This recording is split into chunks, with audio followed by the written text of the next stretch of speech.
What we wanted to do was to put a lightning rod in the ground that says, this was important in 1953, and it's going to be important again in the future. Its history permeates the picturesque landscape. The rolling hills and red-roofed barns have always been its signature.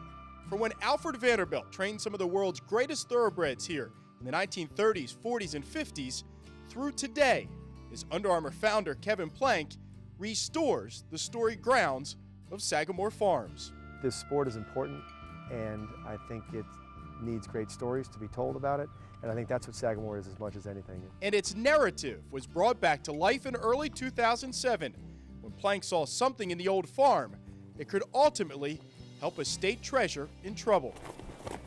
I could see the pieces of what the vision of what this farm can be, and frankly with the vision of what racing in Maryland can be. So Plank put his plan into motion, first hiring an old high school football teammate and good friend, Tom Mulliken, who had spent the last 8 years learning the game in Kentucky. Why does he do that? So how often, how long will they freeze? How many laps will they do? Actually, at first I was taken back, but knowing Kevin, for as long as I have, I know he goes big or he doesn't go at all. The idea is that we want to be around for 20, 30 years. We want to do it the right way.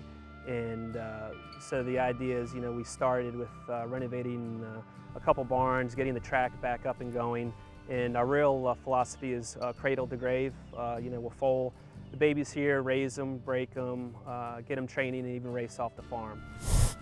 My motive here wasn't how am I going to make as much money. And I can tell you is that the fact is that when you make money, it's a barometer of wins and losses, and so we don't like to lose.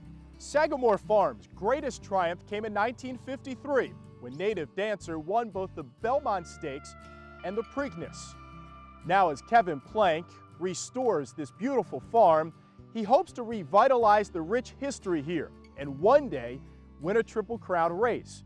Now they may not have a Triple Crown horse this year, but they will get their first taste of the Preakness Day when they run in the Grade 3 Gallaret Stakes with their filly, Share to Count. Will there be some nerves Saturday? Well, yeah, Tommy's probably going to have bigger nerves than anybody on Saturday. I mean, those are the good days, and those are the days you have to really soak up because, 8 out of 10 times, you're taking a whooping. No, so I think, look, we win together, we lose together, and it's not about one race or one time.